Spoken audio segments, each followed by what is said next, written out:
On the affirmative, we have Kiran, Maddie, and Chris. On the negative, we have Richard, Tom, and Michaela. My name is Susan. I'm joined by Henry and Daniel. On the motion that NGOs should hire private military contractors to ensure the delivery of aid, I call upon the first speaker of the affirmative, Kiran.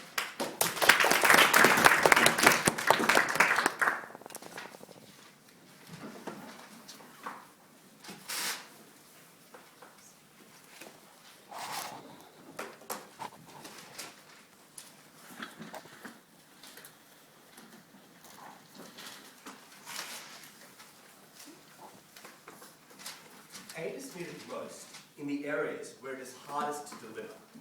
In instances where local governments are unwilling or unable to ensure the safe delivery of aids, NGOs cannot effectively distribute this essential aid.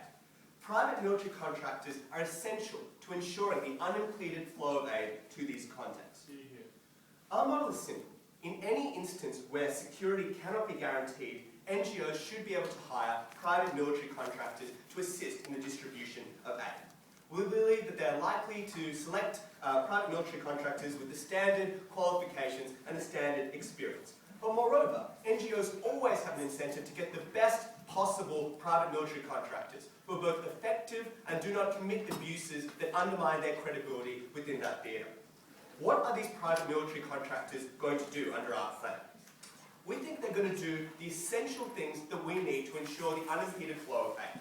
So we envision them escorting convoys to ensure that convoys of aid and food trucks can go into these situations and actually deliver aid. We see them at guarding delivery points. So when NGO members are trying to hand out aid, trying to hand out essential items, they're protected when they do so. We see them doing things like guarding ships against piracy, when those are the only mechanisms to allow the free flow of aid into that country. And we also see them facilitating the direct distribution of aid, so allowing NGOs to directly distribute these forms of aid to people on the ground rather than having to go through intermediaries on the basis that there isn't sufficient security for them to do so otherwise. Those are the kind of specific tasks we envision them doing, empowering NGOs to do what they do best. Three arguments at first affirmative. Firstly, why is this necessary? Secondly, why will this be effective? And thirdly, why is this sufficiently accountable? So why is this necessary? Aid is most essential where there is the highest danger in distribution. Why is that? We think aid is most important in areas of serious civil strife, often after a civil war or in the context of an ongoing war. In those instances, there's a serious risk to death to being in that country. That might be because the government is in itself complicit in abuses, either through themselves or through their militias, which put innocent people at risk. But it might also be because the government lacks control over the country, like in Somalia, which means they can't ensure the safety and security of those NGO members that go into that environment. What we're saying in these instances, when there's a serious risk of death for the NGOs, is where there's the highest need for humanitarian aid. Because these are the most war-torn areas, these are the areas most in need of external intervention in the absence of established existing institutions domestically to ensure that people are well provided for.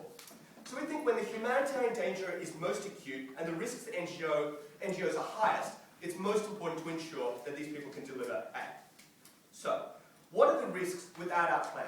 We think without ensuring the security of NGOs, they have an incentive to withdraw from that theatre, ladies and gentlemen. We've seen that in Somalia, we've seen that in Sudan, when aid organisations don't feel like they're secure in ensuring the safety of their employees. So why are these NGOs likely to leave?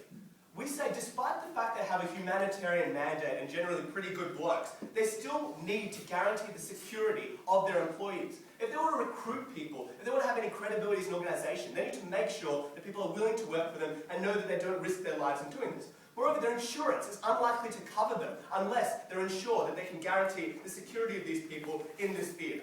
So we say what this means is that NGOs abruptly leave from these theatres when they can't guarantee the safety. That is disastrous for a number of reasons. The first and obvious one is aid distribution is hampered. We think there's often immediate essentials that need to be provided, like food deliveries, like blankets, like basic medication. When these institutions leave, there's no one else that can guarantee that, either because the government doesn't want to or can't ensure that level of aid. Secondly, and importantly, this aid is often withdrawn rapidly, which is incredibly disruptive. We say what that means is that aid organisations, which are often the only sustenance within that economy, leave, and there's no domestic substitute to ensure that people can be catered for and their needs can be substituted. That's a problem. The second reason is that when aid organisations have to leave rapidly, they can't develop long-lasting relationships with civil society groups and other groups in that context they can work with to distribute aid. That's extremely harmful for the efficiency of their relationship and sustainability, as Maddie will discuss later. Moreover, there simply aren't any other plausible options to guarantee this degree of safety. If we're relying on peacekeepers, ladies and gentlemen, we think peacekeepers are very politically difficult. First, it was very hard to get a mandate to get them employed in a theatre. But second, they're easily withdrawn. We say nation-states frequently take their peacekeepers out and there's a serious risk of death to them. We think that's incredibly harmful. The second problem is if we rely on an intervention to distribute aid, you have harmful consequences like destroying infrastructure and not necessarily securing the delivery. So this is the only option in these instances of immediate need. Why is this effective? We think PMCs have certain unique advantages. So who are we talking about? We're talking about highly trained operatives, often members of crack units of elite military units, ladies and gentlemen. They have strong experience in these war-torn theatres, and they're volunteers, which is absolutely crucial to ensuring their incentive to stay. So what are their advantages? We think firstly, they have a skill advantage over often relatively untrained, relatively unskilled UN peacekeepers who don't have that background in ensuring the secure distribution of aid. Secondly, they're less likely to withdraw. We think, ladies and gentlemen, that when you're constrained by the commercial interest to stay, you're likely to stay because you've made the decision to enter that deal on the basis that you think the risk of your death is worth it when you see the financial advantage of staying. We think that interest is stronger for these volunteers than for PMCs, UN peacekeepers. They don't have any inherent loyalty to that particular conflict and might have been conscripted to enter that theatre without their will. So we think that's important. Third thing is they allow the direct distribution of aid, as I've already said. And fourthly, we think we give them a clear mandate that they can be effective at delivery. We think to the extent that the PMCs have committed abuses because of an unclear mandate, which would involve them actually fighting these conflicts. We think under our plan they have a clear mandate to guard key installations. We think they can do that effectively. So why are they accountable, ladies and gentlemen? We think contractual mechanisms of accountability are sufficient to ensure that PMCs do not propagate unconscionable abuses. Why is that? It's because NGOs have a bloody good incentive to enforce contractual violations against PMCs that commit abuses. Why is this? 4 reasons. Number one, they need to keep the permission of the host state to allow them to stay. So if they employ PMCs that continually violate international law, they'll lose that permission. Reason number one, to ensure it's enforced. Secondly, NGOs are incredibly reputationally conscious. So they need to get funding, they need to get support in their own country. They lose that if they're seen as employing unconscionable actors that commit abuses. So we think as soon as an abuse happens, they're going to cut that contract down. But they're also going to be very alert for the risk of abuses, knowing the potential harm to their organisation if they don't do so. Third reason is that these organisations don't have other coercive tools to get around this. So if they lose permission, they can't just send in the army, send in the air force to re-establish their permission to operate in that theatre. They don't have that same accountability. Fourthly, they're humanitarian organisations which don't have an incentive to commit these atrocities. Nation-states, by contrast, do not necessarily have the same incentives for accountability.